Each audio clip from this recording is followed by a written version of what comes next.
Prime time with Ashish Shukla, sponsored by Jabalpur hospital and research centre, Russell Chowk, Jabalpur.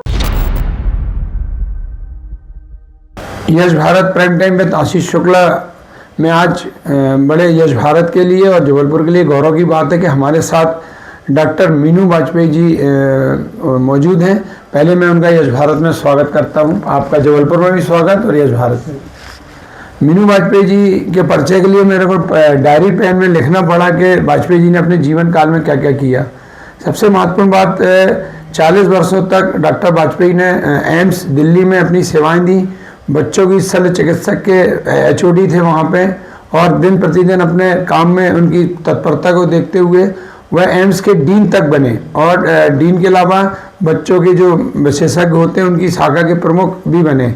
इसके अलावा जब इनकी सेवाएं को देखते हुए जब डीन एम्स के कई वर्षों तक डीन होने के बाद इनके अनुभव का शासन ने लाभ लेने के लिए इनको जो मेडिकल की परीक्षा होती है, मेडिकल परीक्षा का पूरा हिंदुस्तान का वाइस प्रेसिडेंट बनाया, और वर्तमान में एक अस्पताल जबलपुरी दिल्ली में है, रेनबो चिल्ड्रन हॉस्पिटल, उसके डायरेक्टर हैं।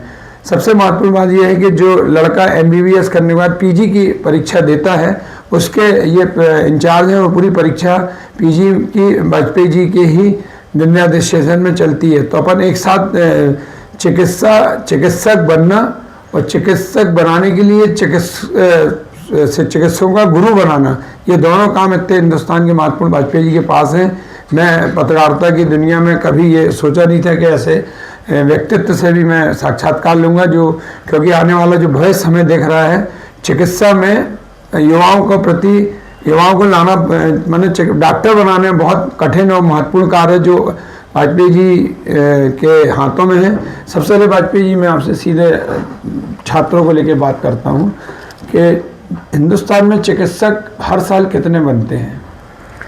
हमारे पास इस समय जो सीट्स हैं MBBS की, मैं एलोपैथिक डॉक्टर्स के बारे में पहले बताता हूँ। 1,12,000 सीट्स हैं। ये सीट्स ऑलमोस्ट डबल हो गई हैं पिछले 10 वर्षों में। पहले सिर्फ 56,000 हुआ करती थी, तो उनसे भी ज़्यादा हो गई हैं। अब ये तो हो गए हैं MBBS के डॉक्टर जो PG बनते हैं, जो MBBS जो PG बनते हैं वो स्पेशलिस्ट कहलाते हैं, विशेष की आपके नियंत्रण, इसलिए PG की बात करते हैं। 72,000 सीट्स हैं PG के लिए, और इनमें भी इजाफा करीब 36,000 सीट्स का इजाफा हुआ है पिछले 7 से 8 सालों में। इस गवर्नमेंट के आने के बाद ये इजाफा बहुत तेज़ी से हुआ है, क्योंकि 3 महत्वपूर्ण बिंदुओं को हम लोग देखते हैं, और राष्ट्रीय परीक्षा बोर्ड देखता है कि हमारी पॉपुलेशन किस तरह से ग्रो कर रही है। नंबर 2 हम देखते हैं कि डिजीज डेमोग्राफी, शरीर जो बीमारियों का प्रारूप भी चेंज होता रहा है। ये 2 महत्वपूर्ण चीज़ें हैं जो हम लोग देख के किस तरह की शिक्षा दी जाए, किस तरह के स्पेशलिस्ट बना जाए, उस पर फोकस रखते हैं। तो हमारी जो जनसंख्या है आज 1.43 बिलियन है, ये तो सबको ही ज्ञात है, लेकिन ये जो एक्सपेंशन हुआ है ये दोनों एंड पे हुआ है। हमारे 14 साल से नीचे के बच्चे 25% ऑफ करंट पॉपुलेशन है, जो एक बहुत बड़ा नंबर है।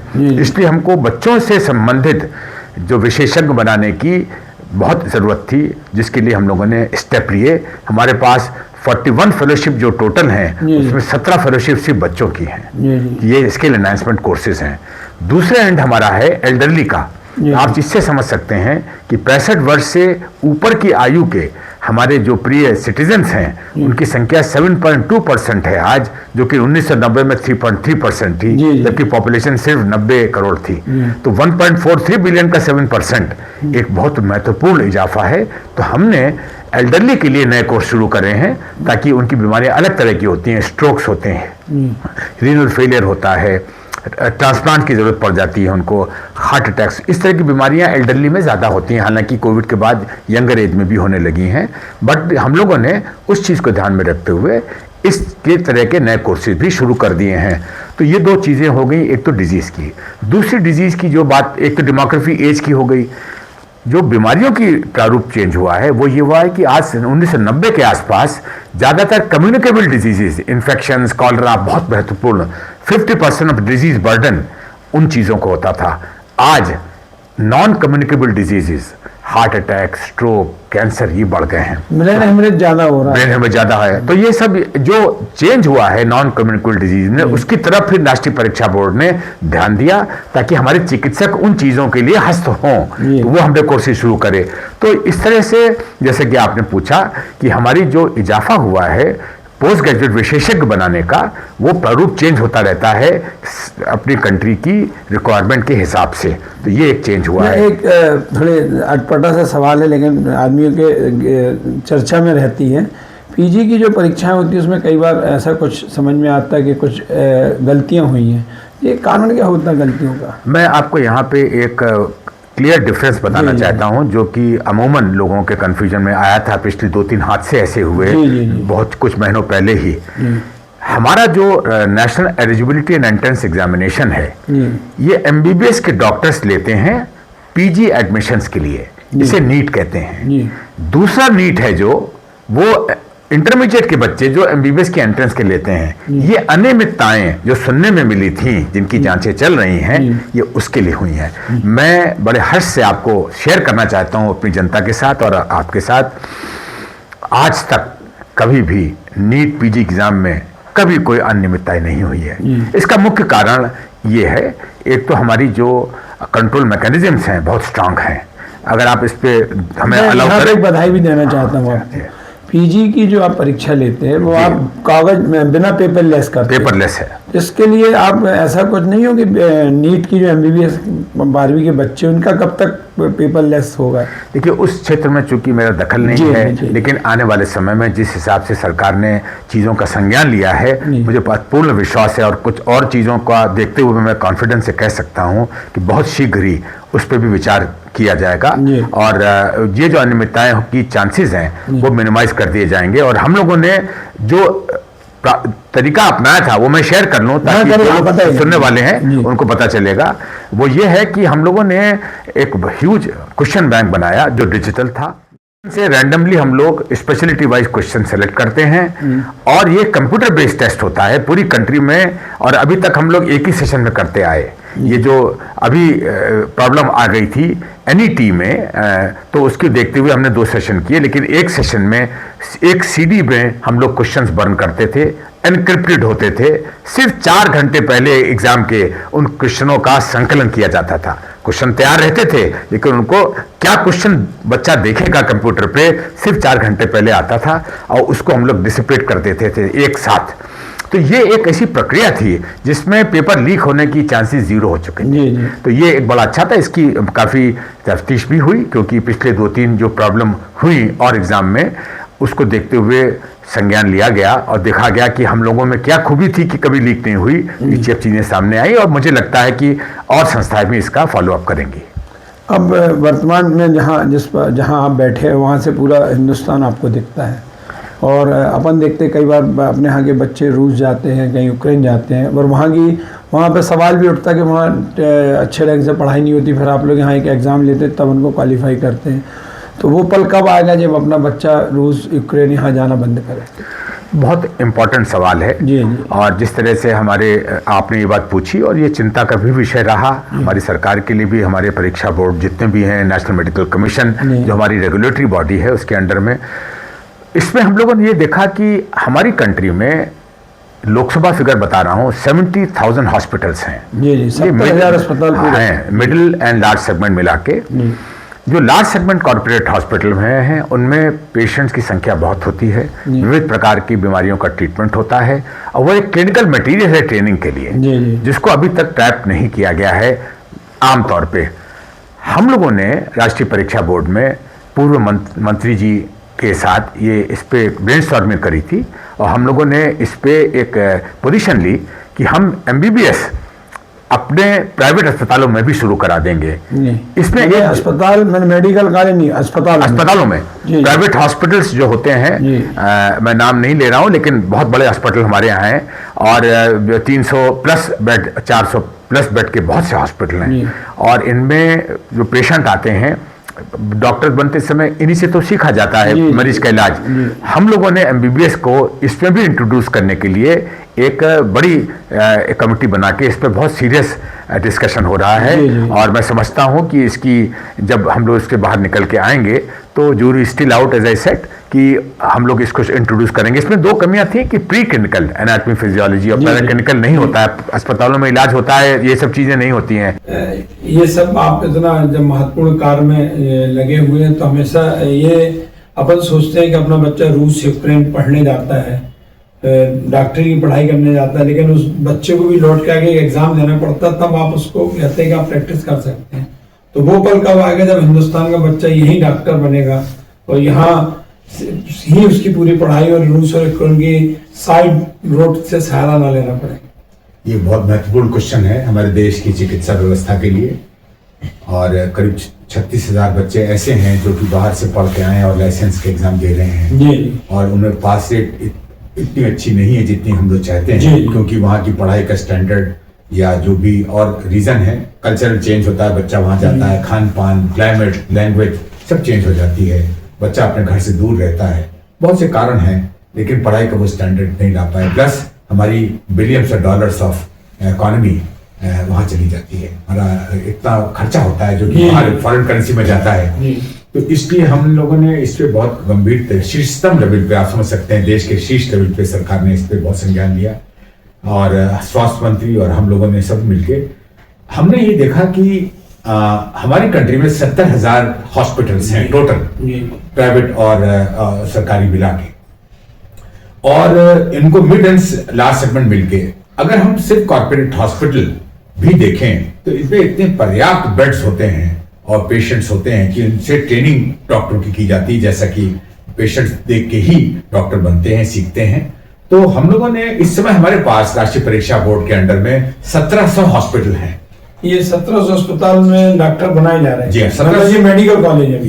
ये 2/3 इसमें प्राइवेट अस्पताल हैं। जब प्राइवेट अस्पताल में लेकिन डॉक्टर कैसे पीजी की सीट्स के लिए क्या करते हैं, उसमें 3 उसमें रिक्वायरमेंट होती है किसी अस्पताल को ट्रेनिंग के लिए रिकॉग्नाइज करने में। पीजी भर के बच्चे जा रहे हैं 1700। आज की डेट में जो प्राइवेट हॉस्पिटलों में पीजी प्रोग्राम चल रहा है, यूजी प्रोग्राम नहीं चल रहा है। जी। हम प्राइवेट मेडिकल कॉलेज की बात नहीं कर रहे हैं, हम प्राइवेट अस्पतालों की बात कर रहे हैं। तो हम लोगों ने देखा कि जब हमारे पास 1700 अस्पतालों में 17,000 पीजी सीट्स पर ईयर अकेले राष्ट्रीय परीक्षा बोर्ड दे सकता है और हमारी कंट्री में 70,000 हॉस्पिटल हैं, तो अगर हम 10% अस्पताल और ले लें तो 1700 से 7,000 अस्पताल हम कोएप्ट और कर लें अगर, तो हमारे number of PG 1,25,000 per year और ऐड हो जाएगा। हमारी कंट्री में अभी जो आपका 72,000 है वो बढ़ के 2 लाख हो जाएगा। और ये तो ये पार्ट है जो कि हम लोगों ने जैसा बताया, आपने क्वेश्चन जो दोबारा पूछा कि पीजी की कितना चल रहा है, हम आपके प्रथम क्वेश्चन पे फिर आते हैं कि एमबीबीएस के लिए क्या किया जी। तो आप ऐसा समझ सकते हैं जहाँ पीजी हो सकती है वहाँ एमबीबीएस भी हो सकता है। मैंने एमबीबीएस के बच्चे भी कोई जरूरी नहीं कि मेडिकल कॉलेज अस्पताल हो, मैंने आप चिकित्सालयों को मैंने अस्पतालों में भी इसकी सुविधा देंगे। बिल्कुल। उसका तरीका क्या रहेगा? देखिए साहब, ऐसा होता है कि प्राइवेट अस्पताल, कॉर्पोरेट हॉस्पिटल खासतौर से और बाकी भी, उनमें मरीज की चिकित्सा से संबंधित टेक्नोलॉजी, इंफ्रास्ट्रक्चर होता है, कंसल्टेंट्स होते हैं, लेकिन प्री और पैरा क्लिनिकल जो एक अहम कंपोनेंट है अंडर ग्रेजुएट एजुकेशन, वो नहीं होता है। तो उसकी गवर्नमेंट में क्या कहलाते हैं? प्री क्लिनिकल को एनाटॉमी फिजियोलॉजी मोटे तौर पर, बायोकेमिस्ट्री बॉडी, पैरा क्लिनिकल में पैथोलॉजी, फार्माकोलॉजी, फोरेंसिक मेडिसिन, इस तरह से सब्जेक्ट्स होते हैं। ये सब्जेक्ट्स तो प्राइवेट अस्पतालों में नहीं होंगे क्योंकि वो तो इलाज के लिए ही बना है। तो इनको ट्रेनिंग के लिए मेडिकल कॉलेज में इन बच्चों को भेजा जा सकता है और बाकी क्लिनिकल ट्रेनिंग को यहाँ कर लें। इसकी जिम्मेदारी राष्ट्रीय परीक्षा बोर्ड ने लेने के लिए बीड़ा उठाया है, समन्वय बना के, और हमने प्रस्ताव दिया है कि हम लोग चूंकि इस तरह की ट्रेनिंग ऑलरेडी करा रहे हैं पीजी के लिए, एमबीबीएस के लिए भी हम ट्राइपार्टाइट एग्रीमेंट करेंगे उन प्राइवेट अस्पतालों में। जो जानकारी दे रहे हैं, बहुत इंपॉर्टेंट चीज है हमारी कंट्री में, गेम चेंजर ये होगा। आप जो अस्पताल है कॉर्पोरेट, वहां भी आप डॉक्टरी करेंगे और जो कुछ भाग ऐसा तो आप मेडिकल में जाके देख रहे थे, जो मेन पार्ट उसका शरीर देखने का रहता है। एनाटॉमी फिजियोलॉजी शुरू का पार्ट जो होता है वो बच्चे को हम कराएंगे प्री मेडिकल कॉलेजेस में, और बाकी पार्ट जो है हम वहां करा देंगे। ऑलरेडी हम प्री इसमें कितना समय लगेगा? अभी आपने प्रस्ताव शासन को भेजा है, बहुत महत्वपूर्ण जानकारी दे रहे हैं जो मैंने पहली बार मैं खुद सुन रहा हूँ।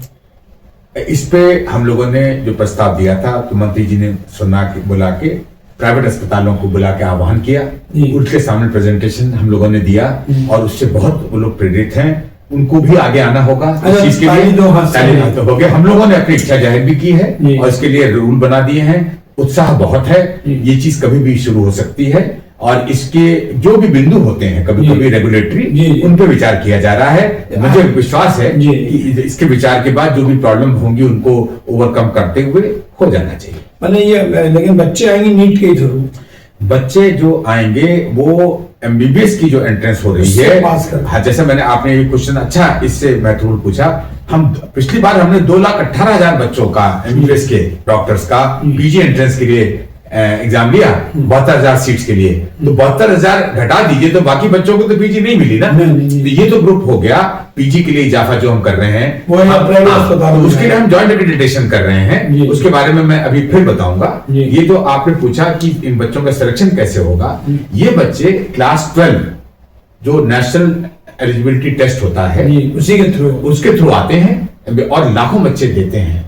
सीट्स हमारे पास अब दुगनी हो चुकी हैं, 1,12,000 सीट इस समय हमारे पास है एमबीबीएस की, जो कि लगातार और बढ़ाई जा रही हैं। उसके अलावा भी बहुत से बच्चे रह जाते हैं जो नहीं, जिनको मिल पाता है फिर वो चले जाते हैं एमबीबीएस करने बाहर। हम उन बच्चों को ले आएंगे। एग्जाम तो नीट एनईटी का वो देंगे, लेकिन चूंकि उनको एमबीबीएस का एंट्रेंस नहीं मिल पा रहा है खाली मेडिकल कॉलेज में तहत, तो उनको हम लोग इसमें कोऑप्ट कर लेंगे। तो वो एमबीबीएस की सीट एक डिनोमिनेटर होती है, पीजी तो चाहिए हमको।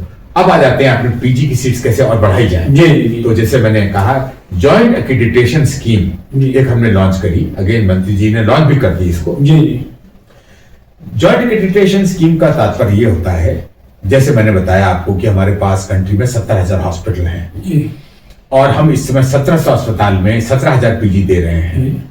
तो इन पीजी की संख्या बढ़ाने के लिए हमने देखा कि अस्पतालों में 3 रिक्वायरमेंट होनी चाहिए। एक केस लोड, मतलब जो पेशेंट आते हैं पर्याप्त संख्या के पेशेंट की होनी चाहिए। केस मिक्स, विविध तरह की बीमारियां होनी चाहिए, खाली एक ही बीमारी का अस्पताल नहीं हो। और तीसरा टीचर्स हो जो पढ़ा सके बच्चों को। तो 3 क्राइटेरिया होते हैं किसी भी अस्पताल को एक्रेडिटेशन करने के लिए राष्ट्रीय परीक्षण बोर्ड द्वारा। बड़े बड़े अस्पताल जिनमें 2 क्राइटेरिया हैं, एक क्राइटेरिया किसी वजह से कम रह गया तो वो पार्टिसिपेट नहीं कर पाता है, ऐसे तमाम हॉस्पिटल हैं। हमने ये संज्ञान लिया कि कहा कि 2 अस्पताल आपस में मिल जाएं इस काम के लिए, बच्चे दोनों में रोटेट हो जाएंगे, उनकी कमी ये पूर्ति कर लेंगे, उनकी कमी ये पूर्ति कर लेंगे। सडनली हमने देखा कि हमारी हॉस्पिटल स्पेस जो ट्रेनिंग के लिए अवेलेबल है और जो पार्टिसिपेट नहीं कर रही है, सडनली सामने आ गई। जो मैंने आपको संख्या बताई कि 1.25 लाख बच्चे और पीजीएम दे सकते हैं और ये चीज, तो इसलिए पीजी की संख्या के लिए ये, एमबीबीएस के लिए ये दोनों ही तरफ से सरकार हमारी बहुत तेजी से काम करी और राष्ट्रीय परीक्षा बोर्ड इस पर तत्पर है। अब एक शब्द और है, मेरा हिंदी में बता रहा हूँ आपको, कृत्रिम बुद्धिमत्ता का भी कोई प्लान है आपका, मतलब उसको इंग्लिश में आप क्या बोलेंगे? आर्टिफिशियल इंटेलिजेंस और मशीन लर्निंग। आपने बिल्कुल कटिंग एज चीज पूछी जो इस समय वर्ल्ड को पूरी हिला रखा है। आर्टिफिशियल इंटेलिजेंस और मशीन लर्निंग बहुत ही महत्वपूर्ण कंपोनेंट है इस समय मेडिकल ट्रेनिंग का। एक सर्वे किया था एल्सेवियर पब्लिकेशन ग्रुप ने, उन्होंने 111 कंट्री में सर्वे करके डॉक्टरों से पूछा कि आगे चल के AIML का क्या रोल हो सकता है। उसमें 83% फिजिशियंस, करीब 3,000 फिजिशियन ने जवाब दिए, उनमें 83% ने कहा कि टेक्नोलॉजी लिटरेसी जो AIML है, ये आने वाले समय में क्लिनिकल परफॉर्मेंस लिटरेसी से ज्यादा ऊंची चली जाएगी, महत्वपूर्ण होने की दिशा में। इसका मतलब यह हुआ कि क्या आगे चल के डॉक्टर AIML द्वारा रिप्लेस कर दिए जाएंगे? नहीं, वो डॉक्टर जो AIML आर्टिफिशियल इंटेलिजेंस और मशीन लर्निंग से अपने को ट्रेन कर लेंगे, वो उन डॉक्टरों को रिप्लेस कर देंगे जो डॉक्टर AIML से ट्रेन नहीं है। तो डॉक्टर तो रहेगा, AIML तो एक तरह का बस असिस्टिव टेक्नोलॉजी है, ये सहायक टेक्नोलॉजी है, ये डॉक्टर को रिप्लेस नहीं कर सकती है। किंतु इससे हमारे क्वालिटी अस्पतालों में इन्वेंट्रीज का बनाना, बीमारियों के बारे में संकलन करना कि कौन सी बीमारी ठीक हो रही है, किसी दवा से नहीं हो रही है, ये सारी ही चीजें बहुत क्विकली हो जाएंगी। आर्टिफिशियल किडनी का बनना, आर्टिफिशियल रेटिना का बनना, लिवर का बनना, ठीक है, ये सारी चीजों के लिए हमें टेक्नोलॉजी चाहिए। मेरा भी लीवर ट्रांसप्लांट हुआ है। नहीं, ये तो मैंने आपने बताया था और मैंने बहुत हर्ष और देखा कि कितना गर्व होता है, इतना आप स्वस्थ भी हैं और इतना उत्साह है आप में। तो ये आज की टेक्नोलॉजी का ही चमत्कार है कि लीवर भी आपको कृत्रिम रूप से मिलने लगेगी। ये सारी चीजों पे तभी हो सकता है। अभी तक बायोमेडिकल इंजीनियरिंग सुप्रीम थी जी, और अभी भी है। बायोमेडिकल इंजीनियरिंग का अपना क्षेत्र था, उसमें इंजीनियरिंग हैवी थी, वो तो मेडिकल पार्ट थोड़ा सा होके वो करते थे। ये हमारे मद्रास आईआईटी ने इस चीज को पता लगाया कि साहब जब तक मेडिकल ट्रेनिंग स्ट्रांग नहीं होगी फंडामेंटल, और सभी आईआईटीज ने इंडिया की, तो इंजीनियरिंग का कंपोनेंट उतना आगे नहीं बढ़ पाएगा। तो हमारे टेलीस्कोप्स होते हैं, जो हमारे रोबोट्स होते हैं, और हमारी जो इंजीनियर दोनों का मिक्स है आज, और उसमें मिक्स होना चाहिए। और उसकी उत्पत्ति, why we need MBBS doctor, क्योंकि एमबीबीएस डॉक्टर ह्यूमन बॉडी को समझता है। क्या हुआ था जब मैं लीवर ट्रांसप्लांट के लिए गया था, तो मेरे से रोबोट सर्जरी कराएंगे क्या, उससे देने वाला दे सकते। तो मतलब ये माने इंजीनियरिंग और डॉक्टर एक दूसरे के पूरक है। और आर्टिफिशियल टेक्नोलॉजी उस तरफ बहुत तेजी से कदम बढ़ रही है। मैं आपको बताऊं, ये जरूरी है लोगों को उत्साह बढ़ाने के लिए कि इसमें पार्टिसिपेट करें। ये वर्ल्ड इकोनॉमिक फोरम की एक रिपोर्ट निकली थी 2 वर्ष पहले ही शायद, जिसमें उन्होंने लिखा था कि आने वाले समय में जो हेल्थ का इंपैक्ट ग्लोबल जीडीपी पे होने जा रहा है इकोनॉमी का, वो है $15 trillion. 25% of that will be from health. आप समझ सकते हैं कि AIML से अलोन इकोनॉमी वर्ल्ड की $3 ट्रिलियन होगी आने वाले 10 वर्षों में।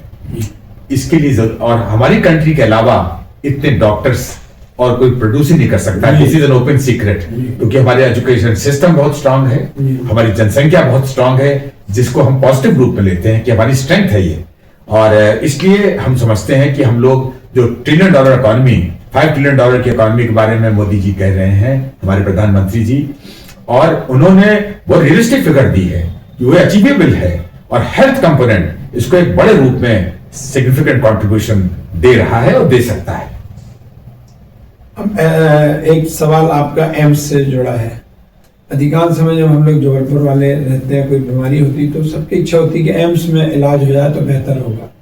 प्राइवेट अस्पताल एक तो खर्च भी बहुत होता है, एम्स में बहुत कम पैसे में इलाज होता है, लेकिन पैसे के अलावा जो पैसे वाले मैंने जो आर्थिक रूप से मौजूद है वो भी चाहते हैं हमारा इलाज एम्स में हो। तो आफ्टर ऑल जो कॉर्पोरेट अस्पतालें बन रही हैं और बहुत सारी सुविधाएं रहती है, अस्पतालें 5 स्टार का रूप भी ले चुकी हैं, लगभग उनके कमरे में 5 स्टार जैसे हो गए। लेकिन एम्स अस्पताल में ऐसा क्या है कि उस पर पूरा भरोसा रहता है लोगों? देखिए, एम्स 70 वर्ष दिन रहे, 40 साल थे वहाँ, बिल्कुल है। आज भी एम्स के प्रति ज्यादा लोग विश्वास करते हैं। बिल्कुल ये है। देखिए, एम्स टर्शियरी केयर हॉस्पिटल है डिफिकल्ट बीमारियों के लिए। ट्रेनिंग का बड़ा संस्थान है, एकेडमिक एटमॉस्फेयर बहुत हाई पराकाष्ठा पे है। हमारी जो शुश्रूषा की चरक की ओथ होती है कि जब हम डॉक्टर बनते हैं, चिकित्सक, हमें किसी चीज का प्रलोभन नहीं होना चाहिए, सिर्फ इलाज मरीज के प्रति ही हमारी प्रतिबद्धता होनी चाहिए। उससे प्रेरित होकर आज भी एम्स दुनिया का बिरले अस्पतालों में है जिसमें व्यवसाय का कोई उसमें इंटरेस्ट नहीं है। एक मुख्य कारण है, इससे बच्चे ट्रेनिंग लेते हैं तो बिल्कुल पारदर्शिता से और बिल्कुल आत्मीयता से सब इलाज होता है। एक मुख्य कारण है व्यवसाय का इंटरेस्ट आना प्राइवेट अस्पतालों में लाजमी भी है, क्योंकि वो एक ओवरहेड चाहिए होते हैं। तो वो कुछ जब चीज आ जाती है तो लोगों के मन में शक आ जाता है कि ये पैसा जो हम दे रहे हैं। इससे जुड़ा एक अच्छा सवाल मेरे दिमाग में भी आया। जो एम्स है, मैं मेडिकल कॉलेज जबलपुर को देखता हूँ, मेडिकल कॉलेज के हर वार्ड में आपको MBBS पढ़ने वाला, इंटेंसिव करने वाला डॉक्टर मिलेगा। लेकिन प्राइवेट अस्पताल, यदि इन्हीं के जबलपुर में और भी प्राइवेट अस्पताल हैं और बहुत नामी हैं, लेकिन वहां पे आपको MBBS डॉक्टर को ICU में न मिले। तो मैंने जो आकलन किया कि एम्स में जो बच्चे रहते होंगे वार्डों में, वो पढ़ने वाले बच्चे रहते हैं, तो उनका उद्देश्य वो होता है कि हम डॉक्टर बनना तो हम इस मरीज को बचाएंगे तो अनुभव मिलेगा। जो आप बोल रहे हैं कि चिकित्सालय में भी हम डॉक्टर की पढ़ाई कराएंगे, तो उससे मेरे को ऐसा लगता है कि ये निजी चिकित्सालयों में भी इलाज का स्तर सुधरेगा, क्योंकि जब MBBS करने वाला बच्चा वहाँ वार्डों में रहेगा तो ये आपका एक नया मन में नई आपको जो आपने जानकारी दी वो वहाँ भी कारगर होगी। बहुत अच्छी बात आपने करी। हाँ। एकेडमिक एटमॉस्फेयर, एकेडमिक स्ट्रेस नहीं उठ के चला जाएगा। क्या जैसे कोई भी अस्पताल का नाम है, वो जो डॉक्टर है वो काम नौकरी करने आया है, लेकिन वो ईमानदारी से काम कर रहा है। लेकिन एक बच्चा जिसको मानो मेरी इंटेंसिव चल रही, तो एम्स में क्या पूरे वार्डों में इंटेंसिव वाले बच्चे भी रहते हैं? सब जगह जाते हैं। और बिल्कुल सच आपने कहा। और मैं आपके क्वेश्चन के प्रथम भाग में फिर से दोबारा कहना चाहूंगा, जितने भी डॉक्टर्स बनते हैं आप समझ सकते हैं कितने उत्कृष्ट इंटेलेक्चुअल्स होते हैं जो कि एमबीबीएस करते हैं फिर पीजी करते हैं, और ये बच्चे एकेडमिकली बहुत अच्छे होते हैं। और ये सभी चाहते हैं कि एकेडमिक मेडिकल कॉलेजेस में काम करें, क्योंकि सबको जॉब नहीं मिल पाता है। ज्यादातर लोग चाहते हैं कि मेडिकल कॉलेजेस में काम करें। जब उनको प्राइवेट अस्पतालों में चिकित्सक के रूप में काम करने के अलावा ये अपॉर्चुनिटी मिलेगी तो वो लोग बिल्कुल उसी लेवल के स्तर को ले आएंगे, क्योंकि उससे हेल्प होती है। अभी भी अच्छा हो रहा है लेकिन वो और अच्छा हो जाएगा। तो ये एक बिल्कुल आप जो बात की है ये बहुत सच है। इन सारी चीजों को ग्लोबली सोच के हम लोगों ने बड़े कैनवस पे सोचा कितने महत्वपूर्ण फायदे होंगे इस चीज से। अब ऐसा कोई सवाल जो मैं आपसे ना पूछ पाया हूँ, आप बताना चाहते हो जनता के लिए? मैं ये कहना चाहूंगा कि जो जॉइंट एक्रेडिटेशन स्कीम जिसको हम लोग लॉन्च कर चुके हैं पिछले वर्ष 2023 में डॉक्टर मनसुख मांडविया जी ने लॉन्च किया था हमारे परिसर में राष्ट्रीय परीक्षा बोर्ड के, और उस के लाने से जो सबसे इम्पोर्टेंट फायदा होगा वो हमारे रूरल एरिया को होगा। अब कैसे? देखिए हमारे पास डिस्ट्रिक्ट हॉस्पिटल्स हैं, डिस्ट्रिक्ट अस्पताल में मरीजों की संख्या बहुत होती है। अब अगर आप ट्रेनिंग के पॉइंट ऑफ व्यू से देखें, मेरे पॉइंट ऑफ व्यू से, कि उस मटेरियल को अगर हम शिक्षा का माध्यम सोचें तो कितना ट्रेनिंग मटेरियल डॉक्टर्स को स्पेशलाइज करने के लिए अवेलेबल है। बिल्कुल समझ। और हमारे यहाँ उस गांव का बच्चा कभी डॉक्टर भी बन जाए तो वापस उस गांव में प्रैक्टिस करने नहीं जाता है, क्योंकि उसके परिवार को नई आधुनिक सुविधाओं की वजह से नहीं जाते हैं। इसकी बहुत प्रयास किया गया, लेकिन बॉन्ड का सिस्टम शुरू किया कई प्रदेशों में, वो भी सफल नहीं हुआ। कारण वही रहा, हम लोगों ने जॉइंट एक्रेडिटेशन में ऐसी स्कीम बनाई है कि जो उन अस्पतालों में हमारे शिक्षक पूरे समय के लिए नहीं, शायद एक ही महीने के लिए जाएंगे और रोटेट होते रहेंगे। तो उस डिस्ट्रिक्ट अस्पताल में पूरे वर्ष कैलेंडर में स्पेशलिस्ट रहेगा। एक पिछले महीने कोई था, अगले महीने कोई रहेगा, बीमारी का विशेषज्ञ आपको मिलेगा। एक चीज वो हो गई, जिन बच्चों को जैसे मेडिसिन, सर्जरी, यूरोलॉजी की सीटें शहरों में नहीं मिल पाती हैं, फिर उनको कुछ और सब्जेक्ट चूज करने पड़ते हैं क्योंकि सीट्स कम हैं, वो सीट्स हम वहां शुरू कर देंगे। तो बच्चा जो यूरोलॉजिस्ट बनना चाहता था, मजबूरी में कोई और स्पेशलिटी उसने ली क्योंकि इसमें सीटें नहीं थी, वो सीटें वहां मिलने शुरू हो जाएंगी। नंबर 3 सबसे महत्वपूर्ण है कि लोकल एरिया गांव में डॉक्टर रहेगा दिन भर लोगों को ट्रीट करने के लिए। गांव में डॉक्टर जाते नहीं है, मिलते नहीं है, लगातार उस इकोसिस्टम में साइकिलिंग हो जाएगी। जो मेन कारण था, डॉक्टर लंबे समय के लिए परिवार को छोड़ के जाना नहीं चाहते थे। एक महीने के लिए या 1.5 महीने के लिए जाना कोई बहुत बड़ी चीज नहीं है, तो वो चीज संभव हो सकती है। तो इस वजह से अगर आप देखें हमारी जॉइंट एक्रेडिटेशन स्कीम का सुदूर रिमोट एरियाज में जाके इलाज करना और ट्रेनिंग लेना, उन हमारे last village of the country में इलाज का स्तर कितना अच्छा हो जाएगा। चिकित्सक जाएंगे, ट्रेनिंग हो रही होगी, इकोसिस्टम इंप्रूव करेगा। इकोनॉमी के बारे में सोचें, वहां से लोग आएंगे जाएंगे, वहां रेस्टोरेंट खुलेंगे, होटल खुलेंगे, इकोनॉमी कितनी इंप्रूव कर जाएगी। तो अगर आप पूरे पैकेज को देखिए तो किस तरह, इसीलिए प्रेरित हमने सोच के ही कहा कि हमारे देश का नेतृत्व जब सोच रहा है कि हमारी इकोनॉमी कई ट्रिलियन डॉलर होने जा रही है, उससे भी कहीं ज्यादा हो जाएगी। और चूंकि इस पे ऑलरेडी मंत्री जी ने रोल आउट कर दिया है, खाली लोगों को आगे आना है, कॉर्पोरेट हॉस्पिटल को आगे आना है, जनता को आगे आना है कि इसका लाभ उठाएं। और हम लोग तैयार हैं ट्राइपार्टाइट एग्रीमेंट और सब तरह से। और कोई बात आप ऐसी पर्याप्त बात? मुझे बड़ी खुशी हुई आज आपके चैनल में यश भारत का नाम मैंने बहुत सुना था। यश भारत के जो संपादकीय हैं और आपका जो आउटरीच है ये बहुत लोकप्रिय है। मेरा हमेशा मन होता था कि हम कभी आपके साथ बैठें और बातचीत करें, क्योंकि बहुत ही आपके साथ मैं कल भी शाम को रहा और घर की तरह चूंकि हम लोग बात कर रहे थे, तो कितना मृदु और हेल्पफुल नेचर आपका है और आपका कितना मल्टी डायमेंशनल पर्सनालिटी है। तो मुझे खुशी हुई कि आपने और भी चैनल बॉम्बे में भी लॉन्च करने हैं और आपने ये भी बताया कि आप कोई आपको लोभ या मतलब गेन एंड लॉस के न सोच के करेंगे ना इस उम्र में, तो फिर चीजें स्थापित होंगी। बस मैं यही कहना चाहूंगा, ये भावना मेंटेन रखिए और अपने चैनल के थ्रू स्वास्थ्य के प्रति जो भी आप करना चाहें आउटरीच, हम और हमारे सहयोगी सब तैयार हैं। ये तो हमारे साथ डॉक्टर मीनू वाजपेयी। बड़े अच्छी बात है कि आज जबलपुर को और मध्य प्रदेश को इतनी अच्छी जानकारियाँ मिली जो हमें खुद कल पहली बार पता चली थी। तो सर ने टाइम दिया, महत्वपूर्ण समय निकाल के दिया, जो बहुत कारगर होगा। देश बहुत अच्छी दिशा में जाएगा जब आपके घर घर गांव गांव इलाज होगा। नमस्कार। Prime time with Ashish Shukla, sponsored by Jabalpur hospital and research centre, Russell Chowk, Jabalpur.